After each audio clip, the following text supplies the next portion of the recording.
이 시간 하나님께서 주시는 말씀은 창세기 50장 15절 15절부터 21절입니다. 창세기 50장을 다 할 건데요. 본문 봉독은 15절부터 21절을 봉독하겠습니다. 저희 하나님의 말씀을 경외하는 마음으로요. 다 함께 일어서서 창세기 50장 12절 15절 말씀입니다. 요셉의 형제들이 그들의 아버지가 죽었음을 보고 말하되 요셉이 혹시 우리를 미워하여 우리가 그의 행한 모든 악을 다 갚지나 아니할까 하고 요셉에게 말을 전하여 이르되 당신의 아버지가 돌아가시기 전에 명령하여 이르시기를 너는 이같이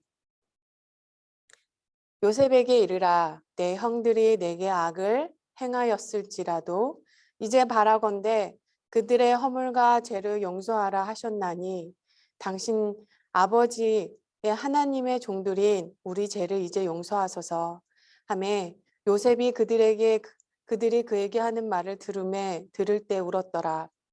그의 형들이 또 친히 와서 요셉 앞에 엎드려 이르되 우리는 당신들의 종들이니이다. 요셉이 그들에게 이르되 두려워하지 마소서 내가 하나님을 대신하리이까 당신들은 나를 해하려 하였으나 하나님은 그것을 선으로 바꾸사 오늘과 같이 많은 백성들의 생명을 구원하게 하시려고 하셨나니 당신들은 두려워하지 마소서 내가 당신들과 당신들의 자녀를 기르리라 하고 그들을 간곡한 말로 위로하였더라. 푸른 마르고 꽃은 시드나 하나님의 말씀은 영원히 서리라. 아멘. 이 시간 저희 자리에 앉으셔서요. 하나님의 말씀을 보기 전에 잠시 회개의 기도를 드렸으면 합니다. 잠시 회개의 기도를 드리겠습니다.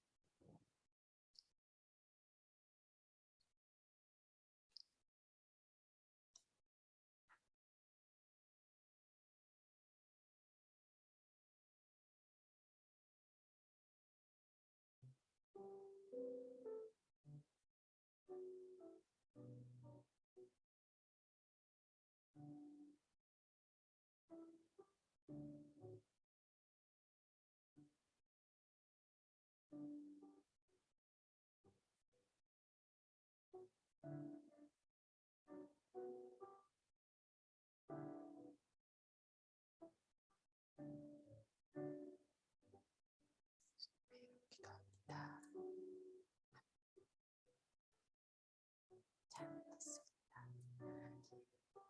잘못했습니다. 아프게 한 거 잘못했습니다.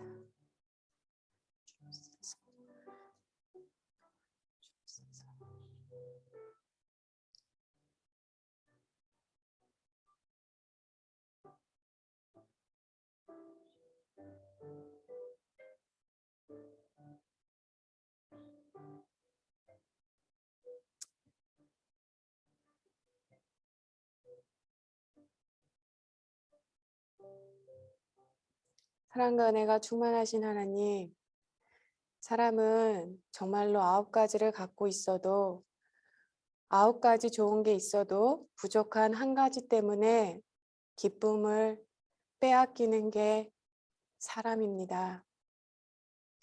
소유의 그 기초를 두고 있으면 우리는 언제나 불만족한 삶을 살 수밖에 없습니다. 우리의 악한 마음에 지난 동안 연약하고 힘없고 나보다 못하다 생각했던 그들을 핍박하고 그러고는 말 한마디에 그냥 단순한 위로로 마치 그들과 함께하는 것처럼 그렇게 살았던 우리의 역사를 봅니다. 그리고 우리의 삶을 봅니다. 하나님, 잘못했습니다. 회개합니다. 그러나 동시에 이 세상의 모든 아픔과 질병과 미움과 상처와 그 깊은 상처로 전쟁으로 아마 예수님은 그 십자가에서 매달리셨을 때 그 고통을 견디셨을 때 우리가 서로를 미워하고 아프게 하고 그 많은 수많은 전쟁들과 지금 어쩌면 이 우크라이나 이 전쟁들도 예수님은 다 바라보시면서 끝까지 그 아픔을 견디셨음을, 그것에 희망을 둡니다. 아버지의 그 용서하심과 사랑함에 주님 우리를 맡기고 그것에 소망을 둡니다. 하나님 감사합니다. 버리시지 않으시고 함께 하시고 구원하여 주시고 자녀 삼으신 주님의 은혜에 감사합니다. 예수님의 이름으로 기도드립니다. 아멘.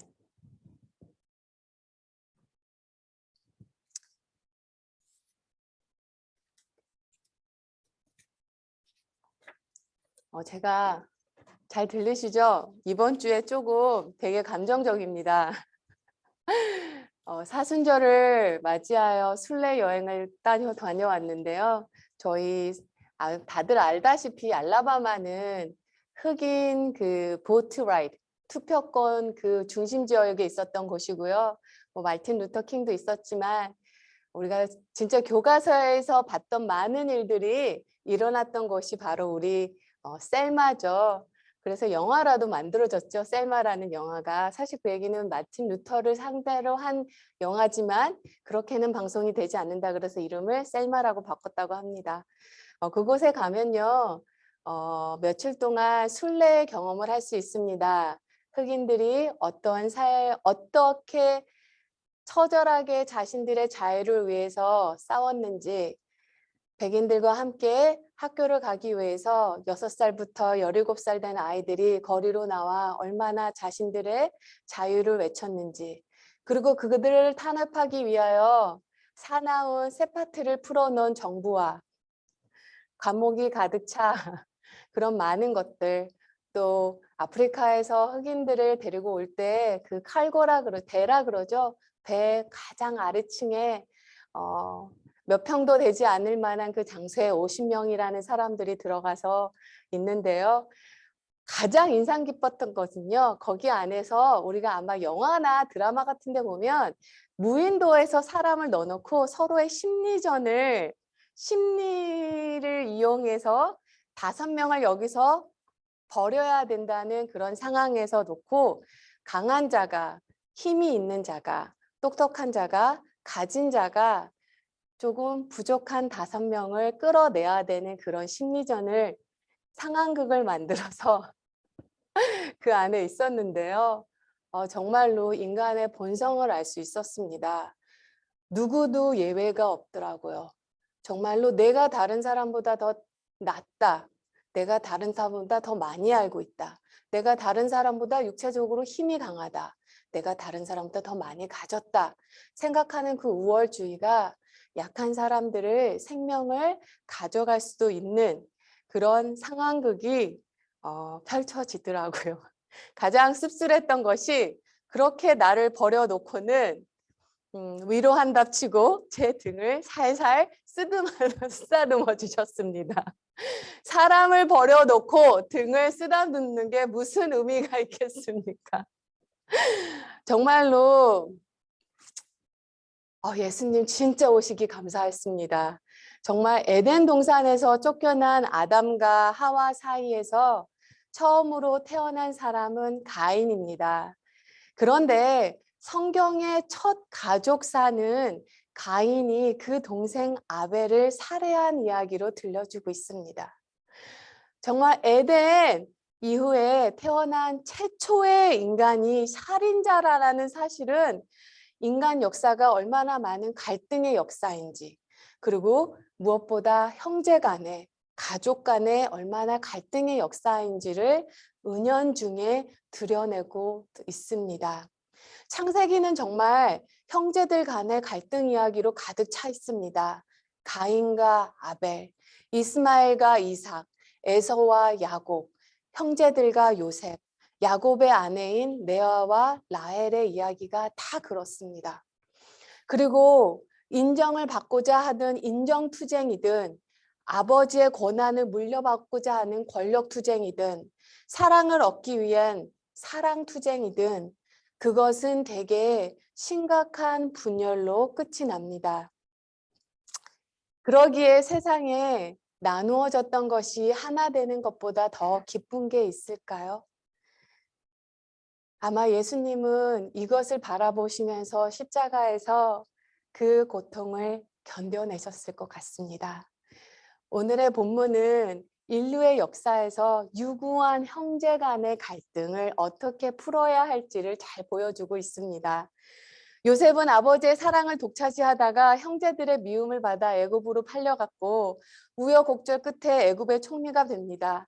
그런데 사실 저는요, 요셉 이야기를 읽을 때마다 요셉이 안쓰럽습니다. 그런데 요셉이 안쓰럽다는 생각이 들기도 하지만 그들의 형이 더 불쌍하다는 생각을 합니다. 왜냐면요, 문제의 발달은 아버지 야곱의 편애였기 때문이에요. 야곱은 사랑하는 아내 라헬이 낳아준 요셉을 애지중지합니다. 하지만 편애는 사랑받지 못한 이들에게 소요감을 줍니다. 사람이 가지고 있는 상처의 대다수는 선택받지 못했다는 것과 거부당했다는 것에 옵니다. 그리고 속에서 부글부글 끓어오르는 그것을 어떻게 해서든지 풀어야 하는데 아버지한테 풀 수는 없고 그러다 보니 원인 제공이 된 동생에게 풀 수밖에 없었겠죠. 그리고 아버지보다는 요셉이 아직까지는 더 약한 존재였기 때문이기도 합니다. 그리고 그들은 요셉을 미워하는 일에 하나가 됩니다. 누군가를 미워하는 일에 마음이 하나 되는 것은 좀 저열한 일이에요. 유치합니다. 그런데 안타깝게도 현실 속에 이런 일이 참 자주 일어납니다. 혼자서는 저지를 수 없는 일도요, 여럿이 모이면 서슴없이 저지를 수 있는 게 사람입니다. 죄책감을 전가할 수 있기 때문이죠. 오늘 본문에서 아버지 야곱이 죽었습니다. 그리고 요셉의 형들은 두려워졌습니다. 자기들이 죽으려고 했던 요셉이 애굽의 총리가 되었기 때문이죠. 자기들이 힘이 없었을 때 생명을 걷어가려고 했던 그 요셉이 이제 자신들의 힘 밖에 있는 존재가 된 것입니다. 바로 애굽의 총리죠. 아버지가 살아계실 때는 꾹 참고 자기들을 살려두었지만 이제 아버지가 돌아가셨으니 틀림없이 복수할 것이라는 생각이 들었습니다. 요셉의 이미 형들을 용서했다고 하는데도 말이죠. 그들은 불안한 마음을 감출 수가 없었습니다. 그 실험에서요, 5명이라는 약자를 이제 버려야 됐습니다. 강 밖으로. 그런데요, 그거의 선두에 이끌어서 저 사람은 우리에게 아무래도 도움이 없으니 버려야 되겠다고 한 그 사람들이요, 결국은 자신들의 죄책감에 몸이 이렇게 쭈그러드는 걸 볼 수 있어요. 일단 펴진 어깨가 좁아집니다. 그리고 고개가 숙여집니다. 그게 모든 사람들에게 좀 일어나는 걸 볼 수 있었어요. 그래서 그런지 직접 만나기도 요셉을 만나기도 두려워서 사람을 보냅니다. 17절을 보면요. 너희는 이같이 요셉에게 이르라. 내 형들이 내게 악을 행하였을지라도 이제 바라건대 그들의 허물과 죄를 용서하라 하셨나니 당신 아버지 하나님의 종들인 우리 죄를 이제 용서하소서 하매 요셉이 그들이 그에게 하는 말을 들었을 때 울었더라. 요셉의 형들은 겉으로는 용서를 구하는 것 같지만요, 진정으로 자신들의 죄를 누이친 것 같지는 않았습니다. 형들이 구해야 됐던 것은 용서가 아니라 은혜였어요. 그들은 살기 위해 아버지와 하나님을 들먹이고 있습니다. 이것이 우리가 마주하게 되는 현실이기도 합니다. 지난 역사상 가장 처절했던 전쟁은 바로 하나님의 이름이라는 이름으로 이루어졌습니다. 참 우리가 진짜 마주하게 되는 현실인 것 같아요. 다시 요셉의 얘기로 돌아가서요. 요셉은 깨끗하게 형들을 용서했습니다.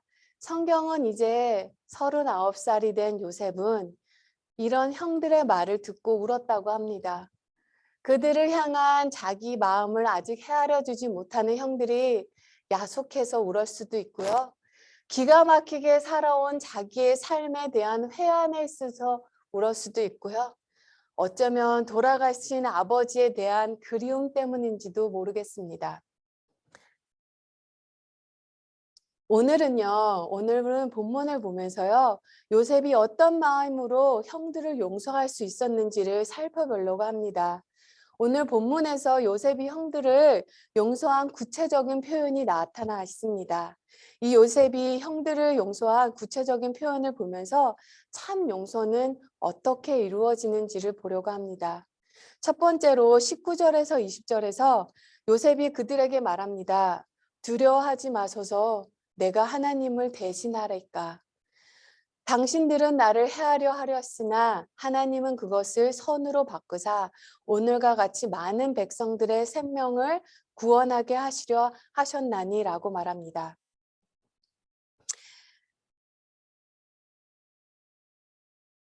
전 이 구절을 읽는데요, 예수님의 십자가가 생각이 났습니다. 인간이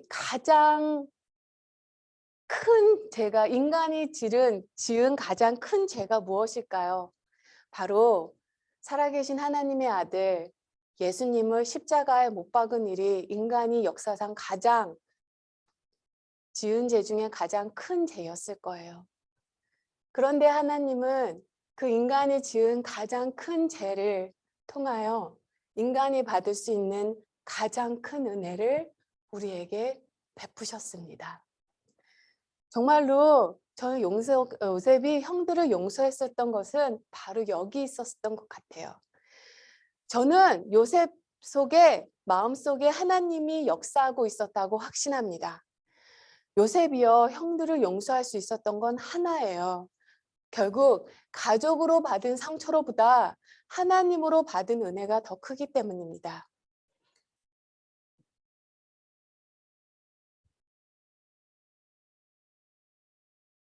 사실 가족으로 받은 상처가 얼마나 큰 상처입니까?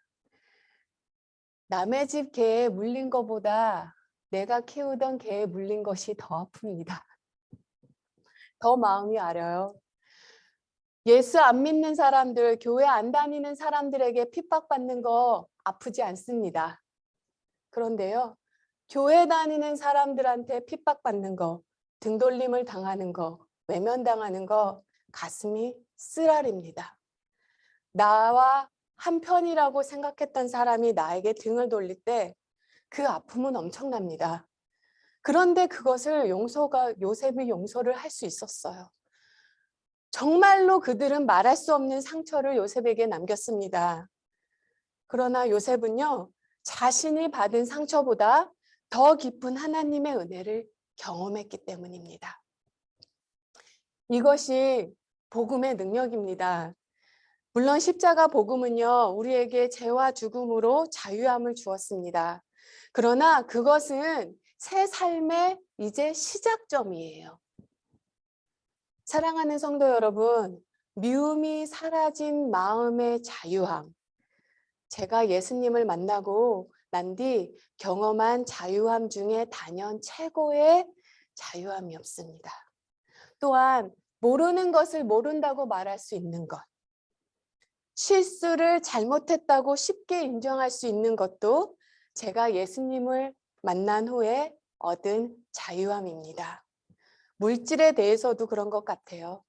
저희가 물질하면 진짜 한국 만만치 않죠. 옛날 그 전에는 젠스포드 가방을 모든 대학생들이 들고 다녔습니다. 그러다가 어느 날 평창 올림픽이 동계 올림픽이 있은 다음에 모든 청년들이 기억나시나요? 긴 오리털. 거의 거리의 모든 청년들이 그 오리털 파카를 입고 다녔습니다. 그리고서는 이제는 어느 순간에 노스페이스가 모든 청년들이 입고 다닙니다. 근데요, 예수 믿고 난 다음에 저 안에 자유함이 있었어요. 나 그거 없어도 괜찮아. 나 그거 없어도 행복해. 적으면 적은 대로 나눌 수 있고요. 많으면 많은 대로 나눌 수 있는 물질에 대한 자유함도 제가 예수님을 만나고 만난 후에 얻은 자유함입니다. 정말 용서는요, 그리고 자유함은 하나님의 은혜를 체험한 사람만이 할 수 있습니다. 하나님의 은혜와 가족들이 나에게 준 상처를, 하나님의 은혜와 가족들이 나에게 준 상처를요, 나란히 놓고 보면 비교가 안 되는 것입니다. 정말 가족들에게 상처받은 것은 너무너무너무너무 끔찍하지만 그것이 하나님이 나에게 부어주신 은혜와 나란히 놓고 보면 비교가 되지가 않는 거예요. 요셉도 마찬가지입니다. 기가 막힐 정도로 고통의 세월을 보내면서 정말 놀라운 하나님의 은혜를 체험했습니다. 하나님이 함께 하시고 위기 때마다 도와주시고 지혜 주시고 모든 일이 극적으로 잘 되게 된 것입니다. 전적으로 은혜였습니다. 요셉이 하나님께 특별히 잘했기 때문이 아닙니다. 그런데도 하나님은 요셉을 특별히 지켜주시고 함께 해주셨어요. 사람이요, 9가지 좋은 것이 있어도 한 가지 부족하면 그 한 가지 때문에 기쁨을 빼앗기는 게 우리입니다. 하나님이 요셉과 함께 하셨기 때문에 요셉은요, 9가지 빼앗기도 한 가지 주신 그 하나님의 은혜로 기쁨을 빼앗기지 않는 삶을 살 수 있었어요. 요셉은요, 하나님이 어째서 나 같은 자에게 은혜를 주시나 이 사실을 종리가 된 후에야 깨달았습니다. 하나님이 7년 대기근이 올 때 가족을 다 구원하라고 하신 일이었음을 알게 된 거죠.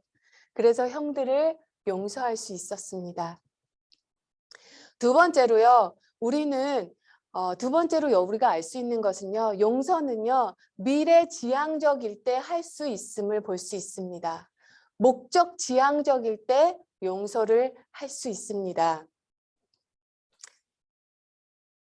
어떤 분이 기억은 안 나지만 어떤 분이 이런 말씀을 하셨죠. 나에게 상처 준 자를 용서하지 않는 것은 내가 건너가야 할 다리를 부숴 넘어뜨리는 거나 마찬가지다. 요셉은 형들에게 그들의 실수 속에서도 하나님이 많은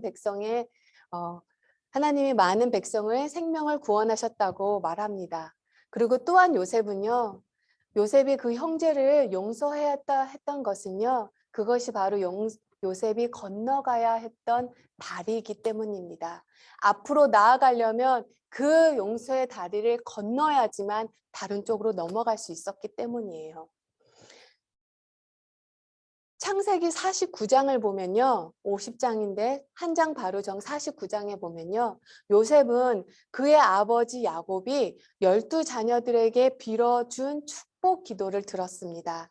그 기도는요, 복을 빌어주는 차원을 넘어섰어요.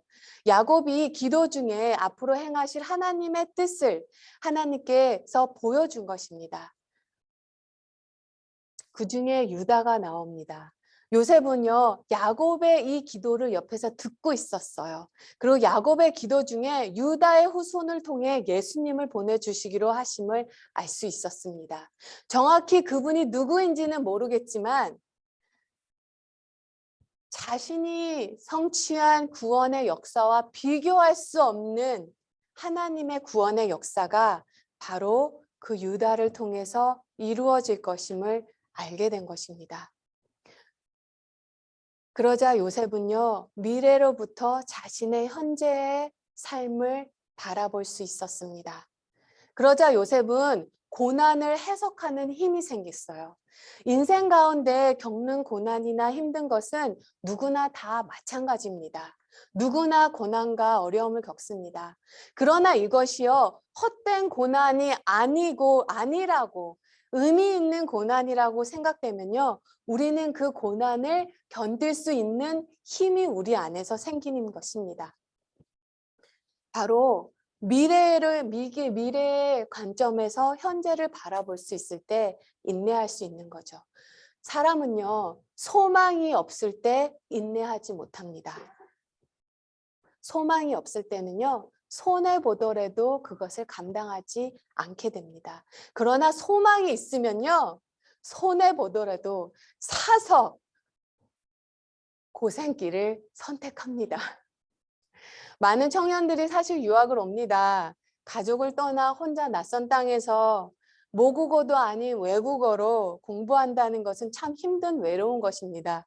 저는요, 그래도 요즘 시대는 좀 괜찮아요. 우리는 요즘 시대는 한국에서 영어 학원도 다니고 전자사전, 우리 땐 전자사전이었어요. 누르면 발음이 나왔죠. 지금은 진짜 영어를 어느 정도 조금 익숙하신 분이 왔는데요. 20년, 30년 전에는요. 영어 모르시고요. 에센스 기억나시죠?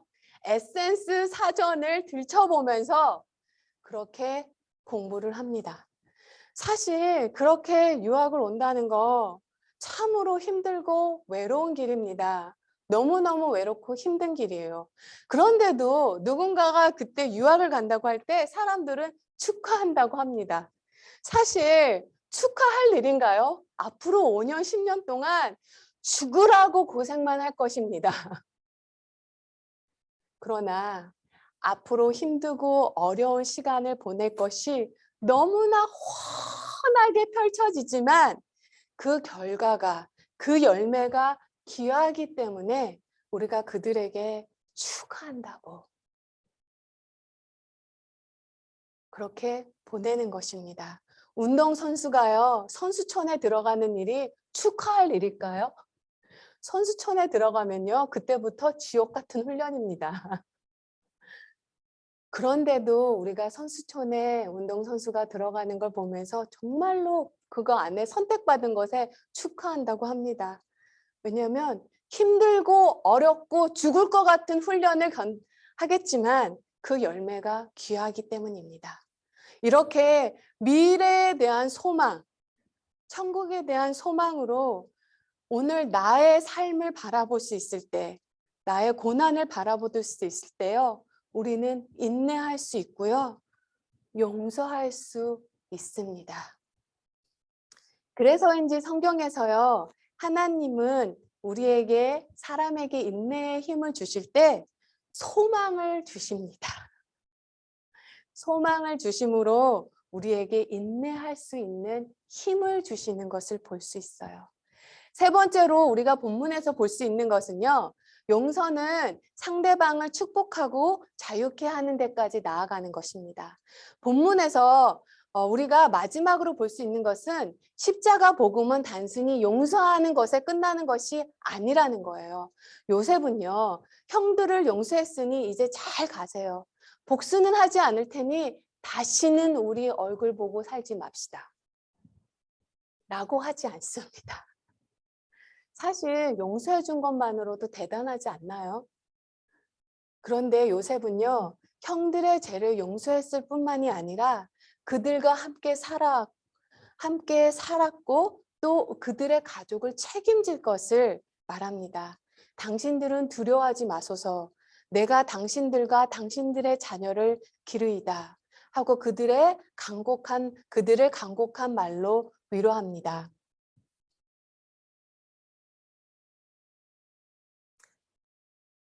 우리 가운데도 이러신 분들이 있을까 싶어요.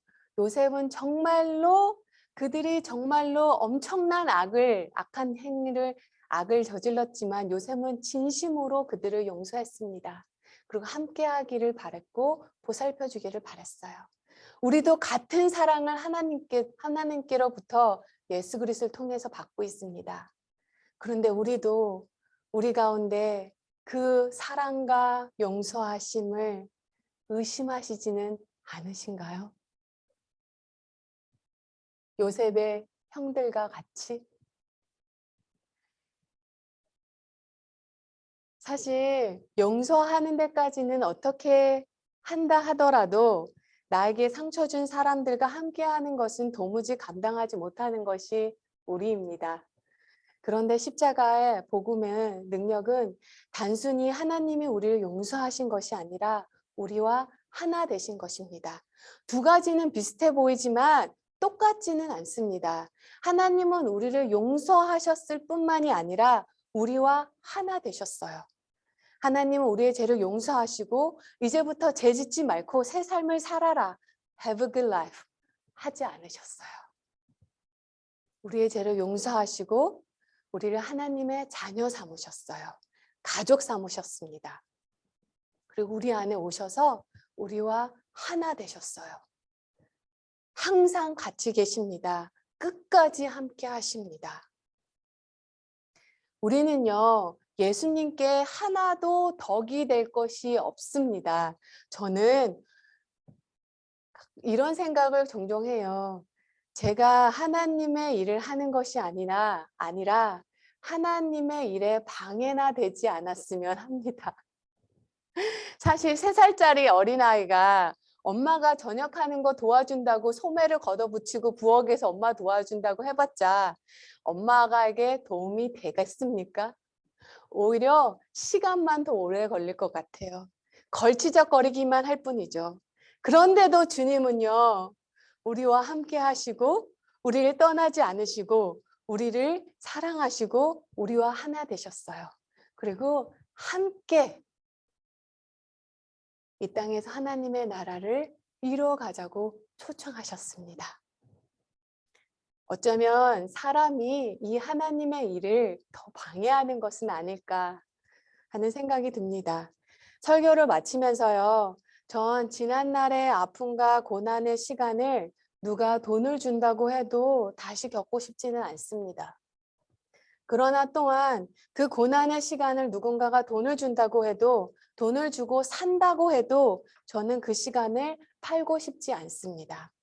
왜냐하면 정말 마음에 상처를 주는 일을 겪으면서 나로 하여금 기도하게 하고 주님께 더 매달리게 하고 주님을 더 바라보게 했기 때문이에요. 나를 마음 아프게 했던 사람들 때문에 기도의 자리로 더 나아갔기 때문입니다. 기가 막힌 어려움 때문에 내가 십자가를 더 붙잡게 되었기 때문입니다. 이 세상에 소망을 두지 않고 하나님께 소망을 두며 살아가게 되었기 때문입니다. 십자가에 더 가까워지게 되었고 십자가를 지게 만들었기 때문입니다. 그리고 십자가를 지고 가다 보니 나를 져주시는 예수님을 보았기 때문입니다.